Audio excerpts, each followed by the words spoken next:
Hello everyone, welcome to Chirag's PostgreSQL DB tutorial. In this video, we are going to learn using PgBouncer to improve performance and reduce the load on PostgreSQL. So there is a process, installation configuration of PgBouncer, and step by step I'll show you the process to install and configuration PgBouncer in the PostgreSQL database. So let's assume that we have a PostgreSQL server. So I have a Ubuntu server. I'm running with the VMware. I'm going to access this one. So check with the IP. IP is 192.168.224.133. So I'm accessing the same IP in my console.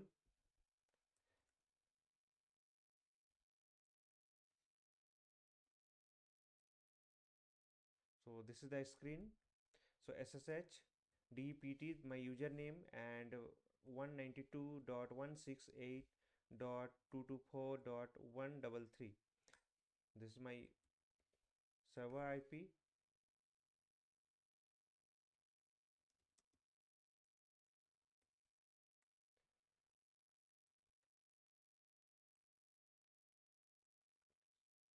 So this is my screen. I'm making bigger, some more bigger. So first let me check with the PostgreSQL is already installed. So su minus postgre.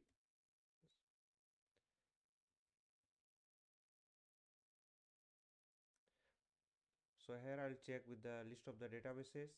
So there is a list of the databases are in my PostgreSQL. Then I'm going to close this one, exit /q for the exit. I'm exiting this. So clear. So next is that let me just log in with user Postgres and database is the Postgres. In previous videos we have set the password for the Postgres. So now I am going to access with the PSQL. So there, just remember that I am inside the Postgres user. So let me just run the Postgres user. Then I'm running the same query. So there is a PSQL and -h. This is a host name 127.0.0.1. This is a default uh, host name.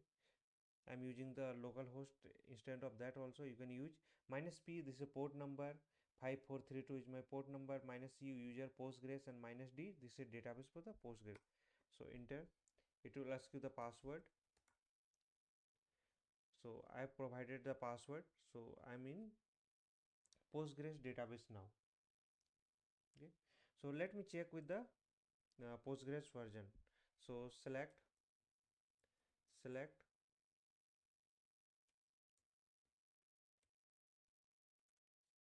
So I'm running with the Postgres 16.4 and the Ubuntu version is 22.04. So we have to consider this one PostgreSQL 16.4. Okay. So next. So we have checked this one. Now I'm going to install the PgBouncer. So I'm running with the root user.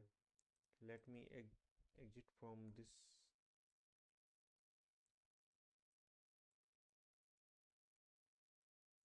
So here I'm going to run. So command for the installing the PgBouncer is sudo. I'm running with the this one Ubuntu. So I'm writing the apt-get install PgBouncer PgBouncer.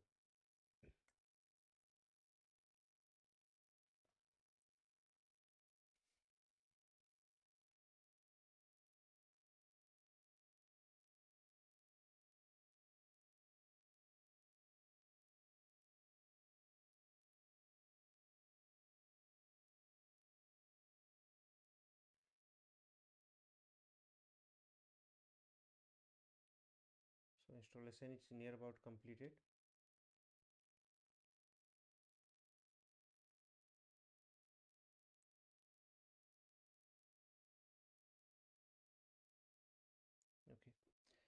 this is done. Next, the next step is to configure the PgBouncer. So there is a, I'm opening the file PgBouncer configuration file. So PgBouncer configuration file will be in the path of sudo. I'm using the nano, and you can use the vi editor also, /etc PgBouncer, then PgBouncer.ini. So click on enter. So what are the things I'm going to change? I'll go through the step by step. In the database block, add the following entry. So I'm allowing the all the databases in the host local host with the this port number. So I have to search the in database block. So here you can check there is a, this is the database block. Database block is starting from here. You can run this command, you can put this command here. So I'm adding this command. Okay, next, in the puller this one puller block, in puller block I'll add this one, pull mode is equal to transaction. So here pull mode is equal to transaction. So puller block I am going to search. For the searching, control plus w and paste it there and go there. In puller block I'll go for the transaction. Puller mode is equal to this one.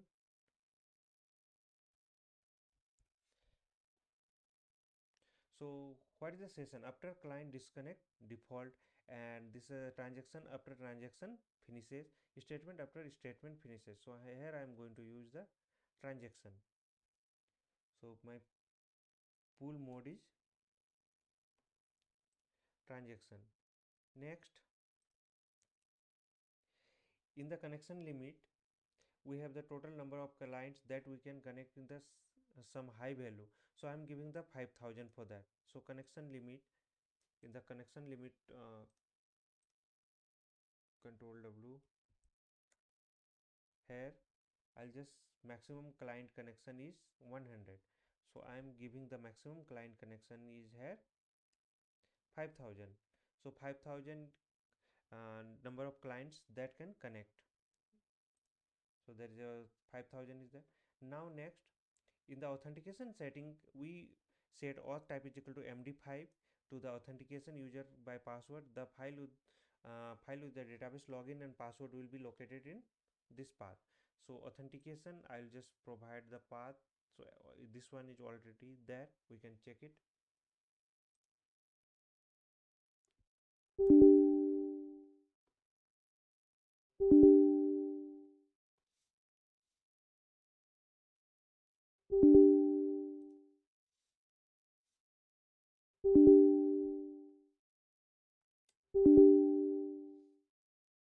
What happened to this?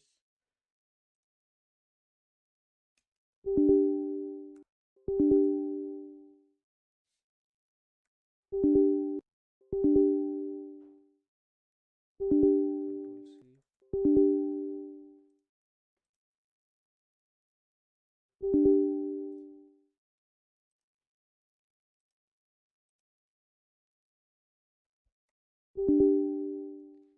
PHP ini, okay, PgBouncer.ini help file is there, and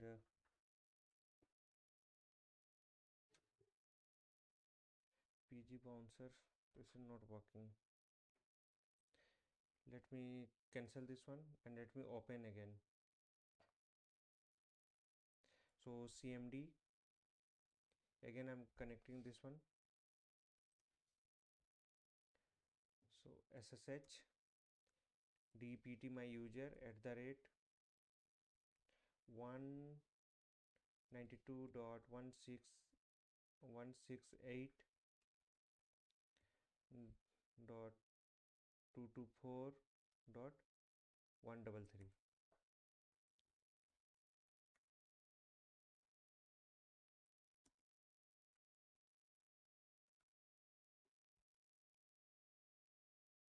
So I was in configuration file. So step by step again I am going through the configuration file. See, we did the installation. Up to that we have okay, we got some editor error. So here I'm again opening the pgbouncer.ini. So just open this one. In the database part, I'm just adding this one, all the databases in localhost. So this is completed. Now go to the step by step. So in administrative setting is there, and next you can search, and you can go the step by step. So better to search. So in the pooler section, I'm just opening the pooler section, Control W. So in pooler section, we'll just pool mode will be transaction.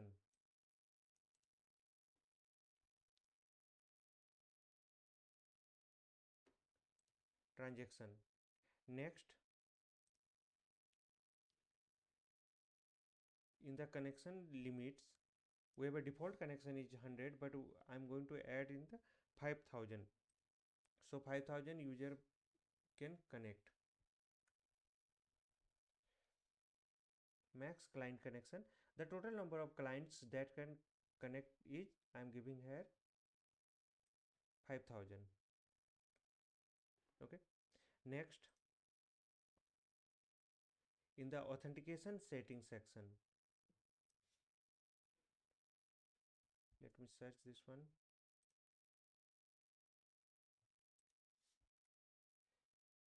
Here auth type is equal to md5 auth file path is will be /etc/pgbouncer /user list.txt.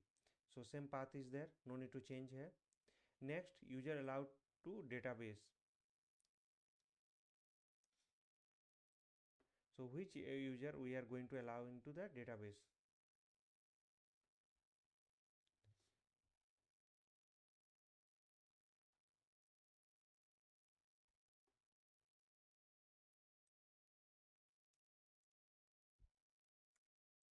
So I'm adding user is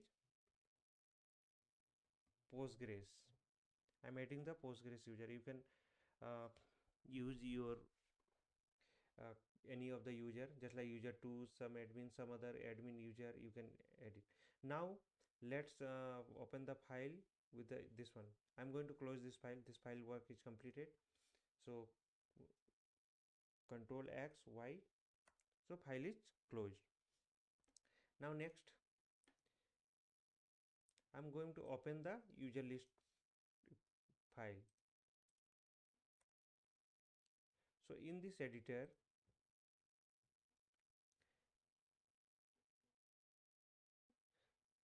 say if you are using PostgreSQL version starting from 14, then your default encryption method is SCRM/SH256. So let me just get that detail. So this is the, I'm getting the detail from that. So exit this one for now. So SU Postgres, then PSQL,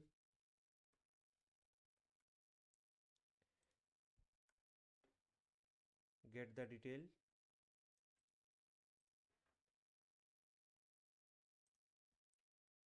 I'm keeping this detail for now. I need this detail in this format. So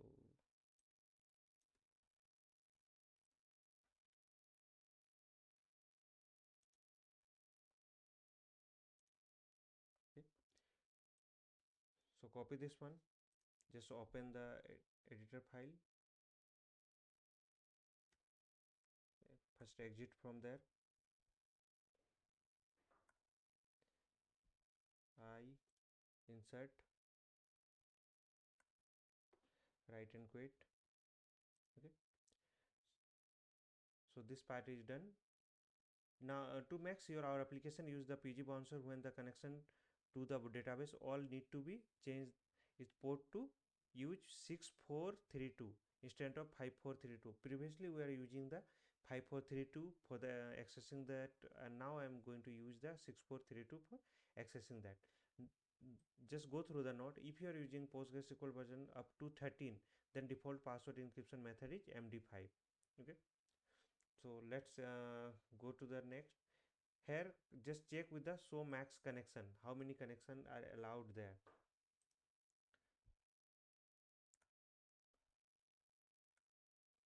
So check with the max connection.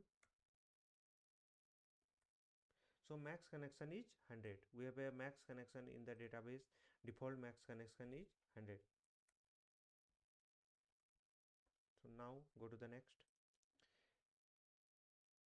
Next, what I'll do, I'll just connecting the Postgres database so without using the PgBouncer, and this command will start with the test with the 1000 concurrent client for the 60 seconds and connecting directly to the PostgreSQL database. So this is the command pgbunch, and there is a database list of the database. Let me check in which database I'll going to use. So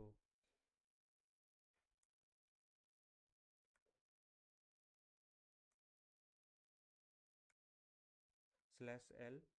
So there is a list of the database. I'm going to use the database my database. Okay,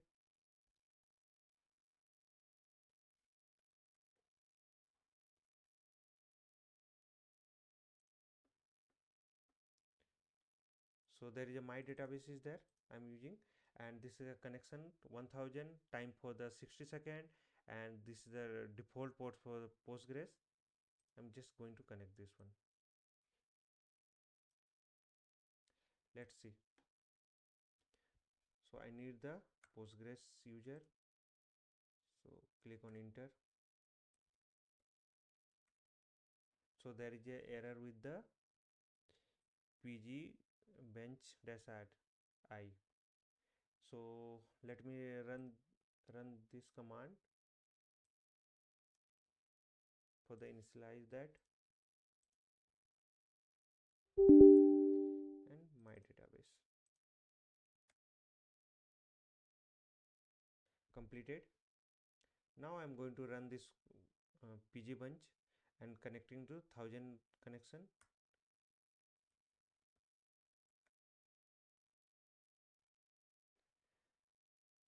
So connection is started. Wait for some time. In meanwhile, we can just check with the outputs. So we are running this one, and we'll get an error. Then could not create connection for the client 100.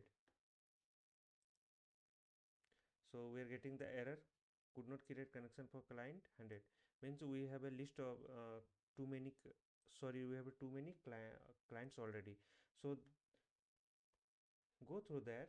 How many connection max connection is there? 100. But we are trying to connect with the 1000 connection. 1000 connection. That's why we are getting. Now next is we'll just go through the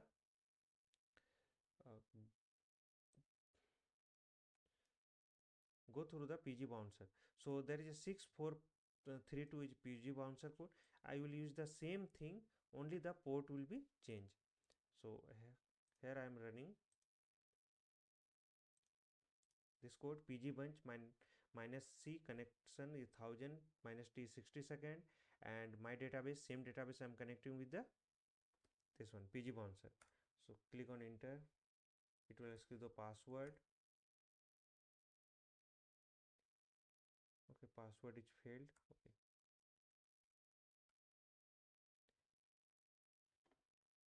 could not create the connection. Okay, let me check with the HBF file configuration.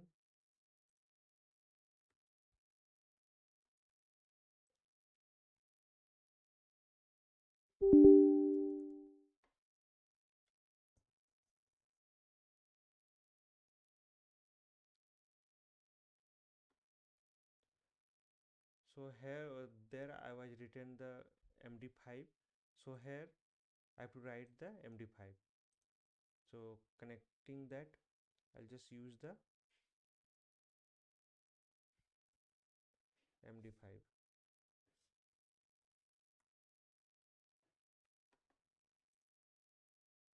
So I'm going to restart the PgBouncer.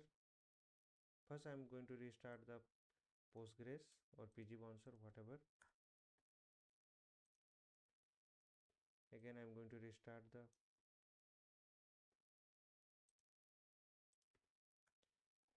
PgBouncer is also restarted. Now I'm going to the Postgres user and same code I'll run. This one 6432. See, connection establishes.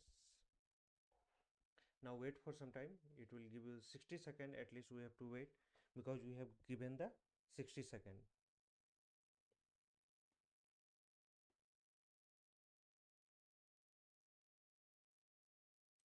So meanwhile go through that.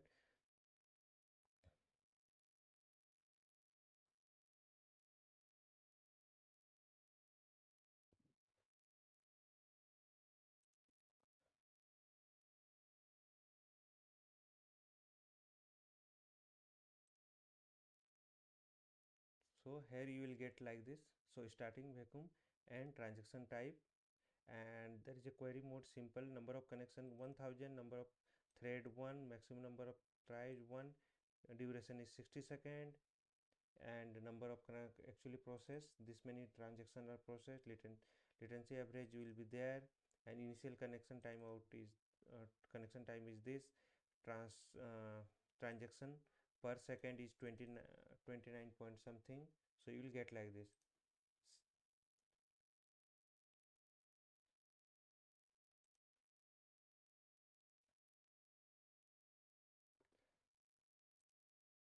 So connection is succeeded. So see, we are not getting the error, means we are able to connect with our database if you are passing with the 1000 connection also. So if you are using the 1000 connection directly to the Postgres, then you will getting error, but we are passing through the PgBouncer, then we are able to get connect with that. Now next what I will do, we'll create one file, and that file will just pass through the 60 second, and we'll see how much time it will take directly and with the PgBouncer. So here I'm just, let's compare with the number of transactions per second that database perform when the application connect to the database without using the PgBouncer, and when it uses the PgBouncer. Means that without using the PgBouncer and using the PgBouncer, both the way we can check. So I'm creating one SQL file.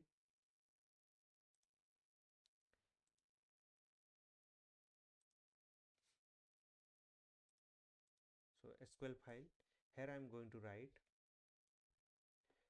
one simple command, select of 1.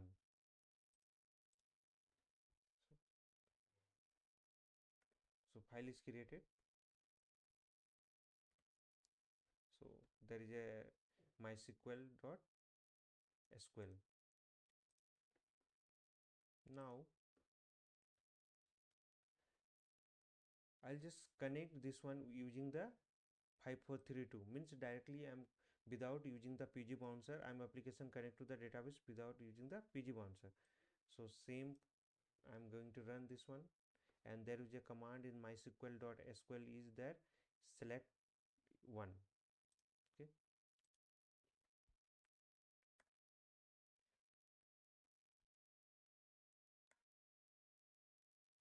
so wait for the connection completed. I'm just here passing c is equal to 20 and time is equal to 60 second, means connection is 20 connection I'm passing in 60 second.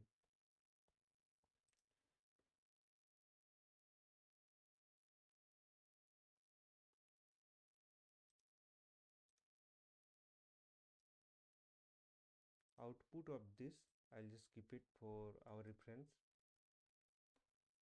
So second I'll pass with the 6432. First output, wait for 60 second, it will come, and meanwhile I'm showing the differences.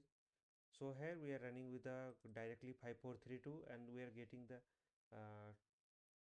transaction per second is 7 approx, and latency is 2532, and with the 6432 we are passing, and we are getting the TPS is 25, means there is a 7 approx 8 and there is a approx 26, just you can consider. So this is the difference. See, we got this one, we will keep it.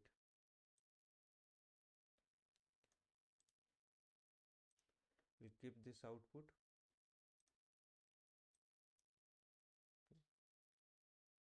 And second, I'm running this one with the PgBouncer.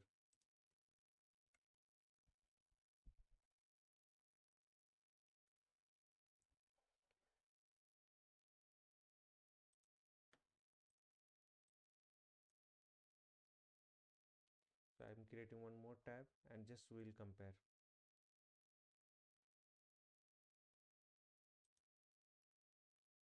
So approx number of clients is 20, number of thread 1, maximum number of tries 1, duration is 60 seconds, and number of transaction actually processed is 722, number of failed transaction is 0, latency average is 1664, means this is delay approx 1.66.427 millisecond, and average connection time is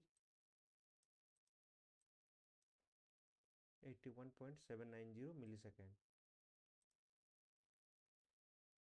and TPS is 12.01 including the reconnect times. So let it complete. Okay, completed.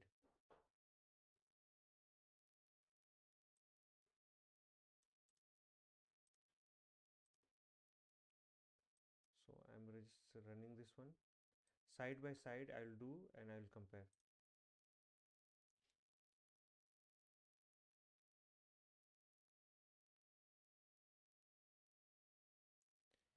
See, this side is without PgBouncer and this side is using PgBouncer. Okay, because you can get go through the port number, you can get to know, because it is a 5432 default port of the Postgres and 6432 is a default port of PgBouncer. Same thing I'm running with the 20, and here also I have 20 connection 60 second, and the same database and same query, database my database and same query, mysql.sql file is there. There I have written select of 1. So go through that. Here actually how many transaction actually process? 1432. Here only transaction process is 722. There's a half of the transaction approx. Okay, then latency time out is 16864.427 millisecond. There is a 840 millisecond only. So this is the latency is there, less latency is there, and average connection timeout is 81 millisecond, and we are here 50% of that, means this is a 50% more faster than this one. And sometime depend upon the latency average, you will get the deadlock also. So here is the minimum chances to get the deadlock, and there is a transaction per second is 12, and there is a double of that, approx 23. So using this one, you that will be helpful for you to use the PgBouncer here. And previous one I have did this one, this is the difference. Okay, approx this much difference I got it and previous experiment. So in this video we have learned using the PgBouncer to improve performance and reduce the load on PostgreSQL. So this part is completed. I will provide you the documentation in future videos, and I'll provide the PDF file also. So please like, subscribe for the more videos, and don't forget to follow, like, share and comment. Thank you for watching. Hope this will help for you. Thank you.